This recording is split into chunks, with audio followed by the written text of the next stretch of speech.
kali kita terjebak dalam narkotik ini, kita tidak akan bisa keluar. Jadi tidak bisa lagi kita menjadi orang bebas. Nanti kalau ada anak-anaknya atau saudaranya yang terlibat, maka hancurlah generasinya. Termasuk nanti untuk kalau ada anak sekolah, untuk surat keterangan kesehatannya itu namanya surat keterangan bebas narkotika.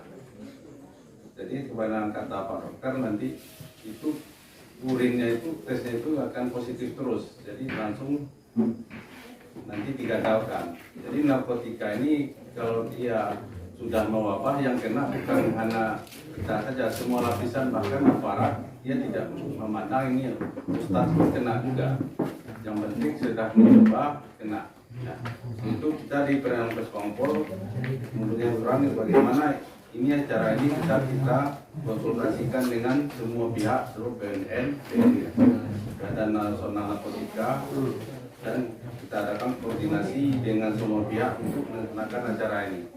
Kita undanglah narasumber dari Dinas Kesehatan. Jadi kita harap dari cerahan dari Dinas Kesehatan apa-apa saja bahaya yang akan ditimbulkannya.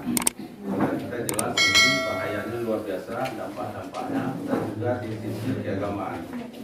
Nah, peran Ketbangpol dalam penanggulangan bencana narkotika ini itu untuk peningkatan SDM. Jadi salah satu peran kita ini ilmu, peningkatan ilmu kita dari yang tidak tahu sudah tahu.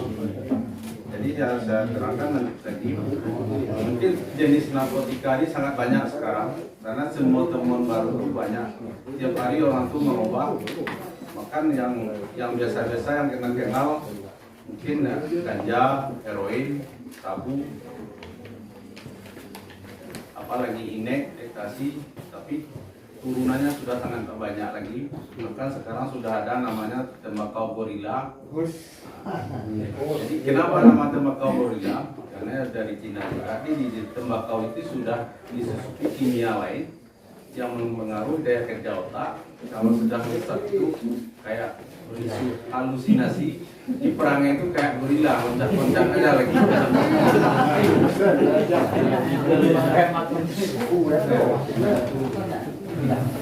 Gorila atau kan loncat-loncat. Kadang-kadang kalau udah ngecat loncat macam.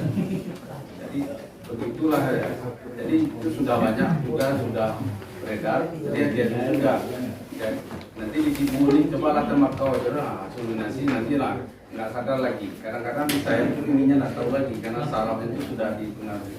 Perangainya pas kayak gorila, karena mengenai ke atas meja, loncat ke lemari lagi, loncat sana itu, karena pengaruh kimia yang ditebarkan. Nah, itu yang harus kita tahu bagaimana jenis narkotika ini.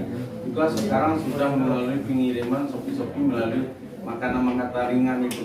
Sekarang kasih anak-anak hati-hati juga makanan yang dibeli mana termasuk dalam permen-permen karena sudah ada narkotika. Ya sistemnya narkotika ini karena disusupi dengan makanan, maka sulit kita deteksi.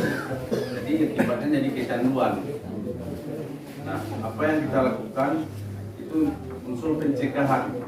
Kenapa kita di Ketbangpol ini banyak mencegah? Karena untuk mengantisipasi narkotika khususnya bagi anak-anak ini, maka orang tua harus tahu dulu. Yang bisa mengawasi anaknya tentu orang tuanya dulu. Jadi sudah diterangkan di tanda-tanda anak-anak yang kena narkotika kan sudah jelaskan dokter ini. Suka sendiri, emosional, sudah kebingungan, kadang sudah. Jadi kalau ada anak-anak kita yang perawakannya ada lain, berarti cukup dicurigai dulu. Hati-hati dengan anak-anaknya, termasuk dengan temannya.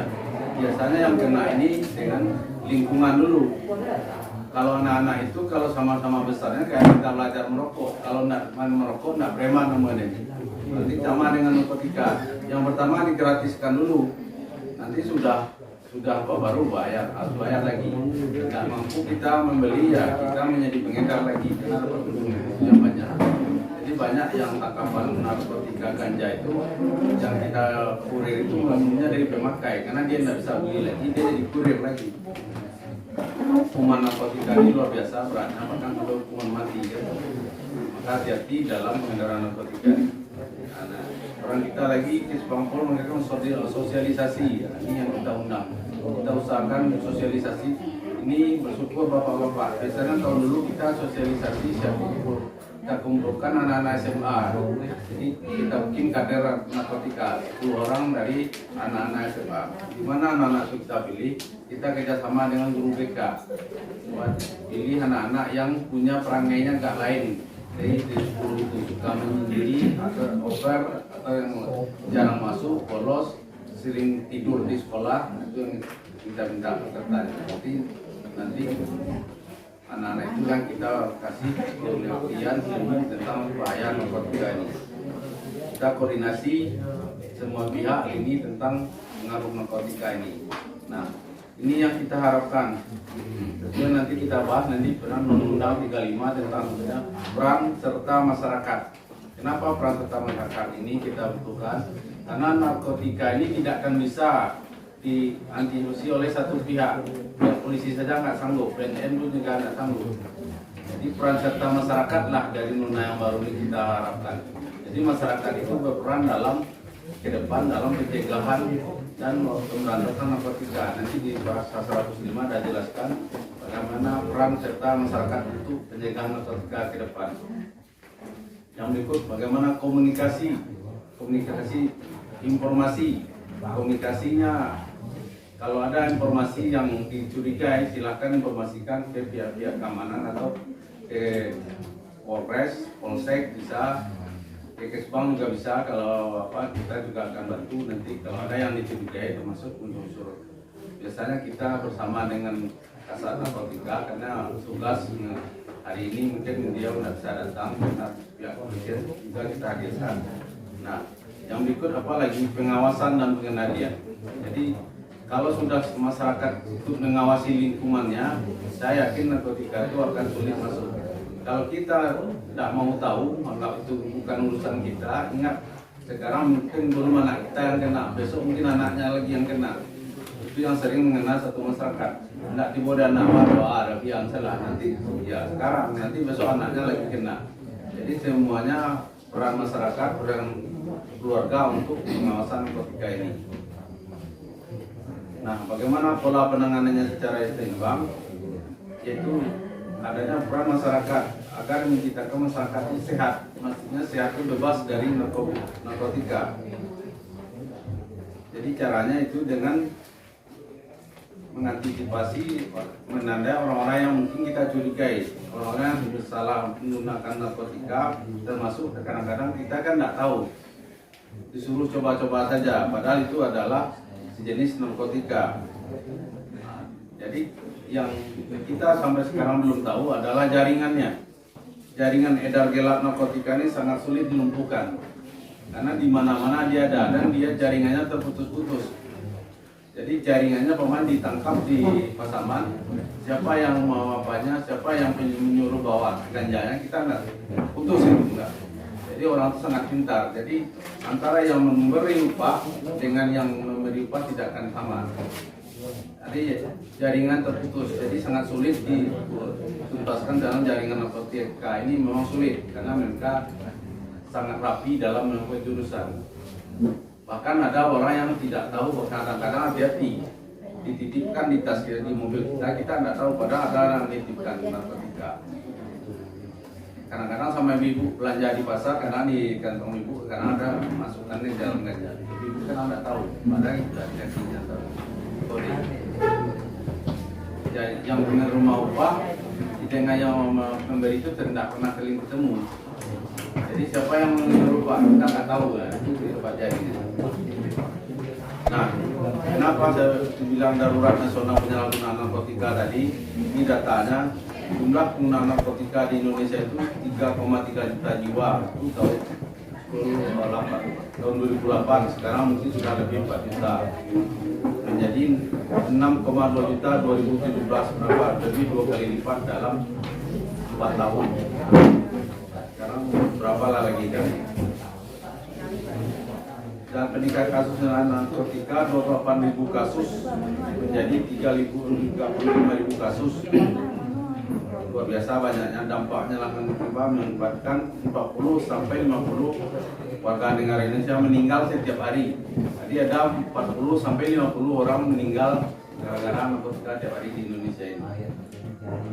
Dan keempat, kenapa darurat penyalahgunaan narkotika telah merambah sampai ke kalangan termasuk pelajar, birokrat, legislatif dan akademis, termasuk artis. Jadi sudah menjalar semuanya, biar pelajarnya, biar birokratnya, legislatif dan akademis, artis juga masuk semuanya. Jadi sudah tidak memandang lagi. Yang kelima, mayoritas pelaku penyalahgunaan narkoba berasal dari kelompok usia produktif. Jadi yang muda diambilnya. Jadi betul kata Pak Camat, untuk menghabiskan satu bangsa memang yang mudanya dihabisi dulu. Ini saya bercerita sedikit, kenapa ini bahaya. Ini pernah kejadian dulu bangsa Cina, karena narkotika ini memang banyak datangnya dari Cina sekarang. Sabu itu yang tonton itu kan dari Cina semua. Bangsa Cina itu dulu dalam tahun 1928 terjadi namanya perang candu. Jadi candu ini pertama diedarkan di Cina, bebas dulu candu. Jadi candu ini sengaja dibuat oleh bangsa Inggris dan Prancis supaya bangsa Cina tergantung dengan candu. Di Cina rumah-rumah candu. Siapa yang bisa menonton film-film Cina lama tahu itu tempat-tempat candu. Dulu gitu kan. Sampai saat tertentu ketergantungan pemuda Cina itu candu sangat besar, termasuk tentara merahnya. Mereka harus mendapatkan candu karena dia tiap hari duduk aja. Jadi candu ini kadang-kadang diputus oleh termasuk yang menguasai jalur candu dari Burma itu adalah bangsa Prancis dan Inggris. Mereka berdua menguasai pasar candu. Jadi candu itu memang dikuasai oleh bangsa Inggris. Pas kebutuhan candu sudah mewabah seluruh negeri Cina, mereka baru melakukan penyerangan ke Cina. Maka Cina kalah dalam perang itu. Makanya harga yang luar biasa mahalnya. Di 4 pulau besarnya harus diserahkan Macau, Hong Kong, Taiwan. Itu kan Inggris dan Prancis baru kemudian diserahkan. Itu karena kalah dalam perang candu. Makanya mereka sekarang berpikir terbalik. Bagaimana menguasai bangsa lain itu? Kalau sekarang penguasaan itu bukan hanya dengan secara konvensional perang lagi. Salah satu dengan mengirim narkotika candu-candu ke negara-negara yang itu sangat mudah mereka menundukkan bangsa kita lagi. Karena kalau udah narkotika ini jadi bangsa satu generasi itu udah hilang. Maka hati-hatilah kita dalam mengawasi anak-anaknya. Kita lanjut. Allahu Akbar. Kita langsung aja ke Undang-Undang 35 tentang peran masyarakat tentang narkoba ini.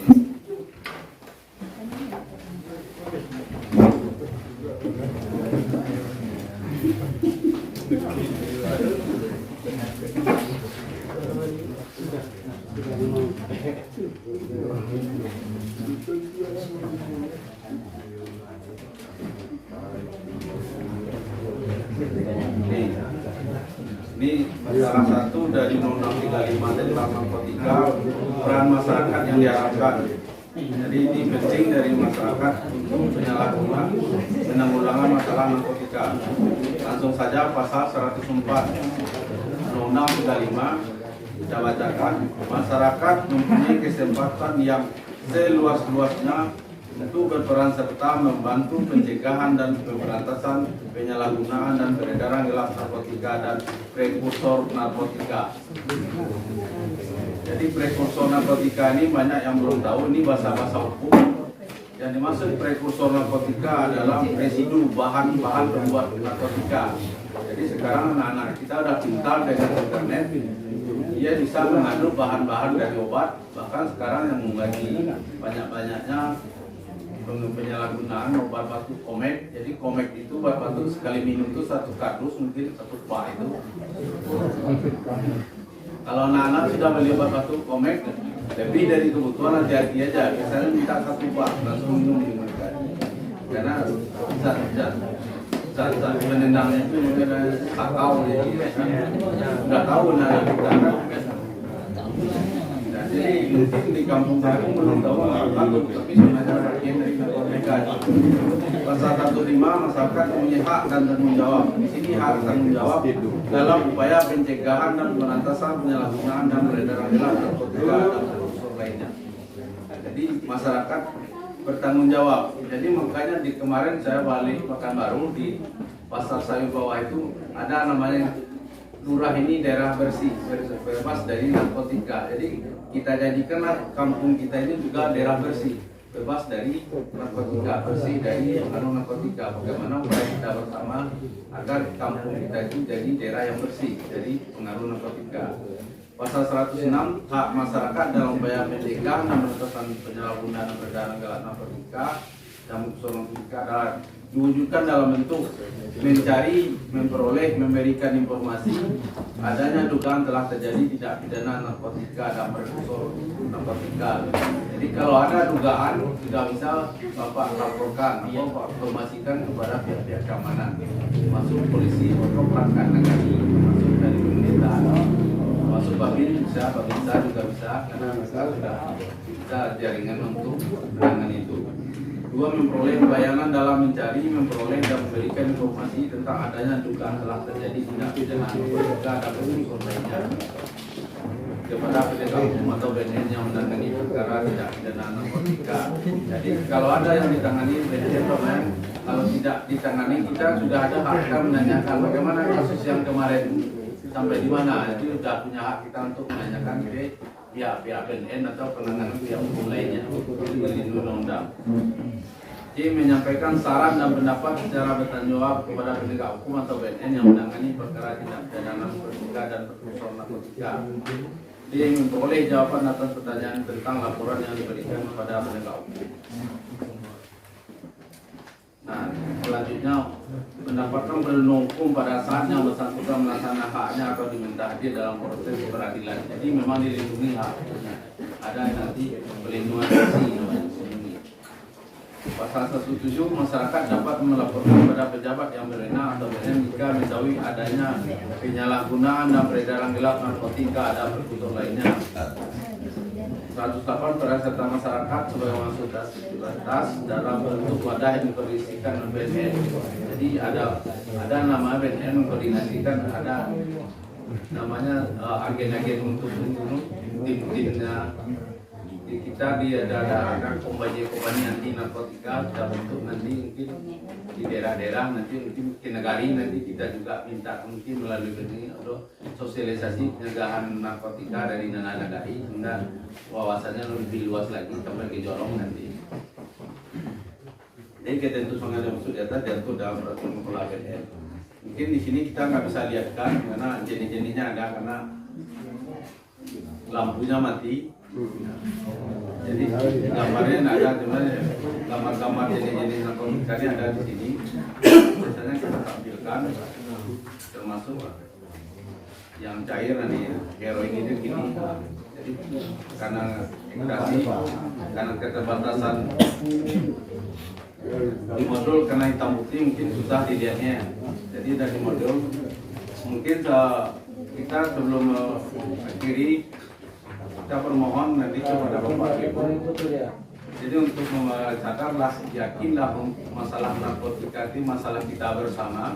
Jadi kita bersama lah yang bisa menangani, termasuk menjaga keluarga dan memenangkan anak kita. Jadi jangan terlalu berharap dan dengan kepolisian, karena polisi dengan keterbatasan itu tidak bisa menangani. Dan kita harapkan juga semua pihak itu terlibat dalam masalah narkotika ini. Demikian saja kesimpulannya. Maaf, sudahnya. Assalamualaikum warahmatullahi wabarakatuh. Waalaikumsalam warahmatullahi wabarakatuh. Alhamdulillah.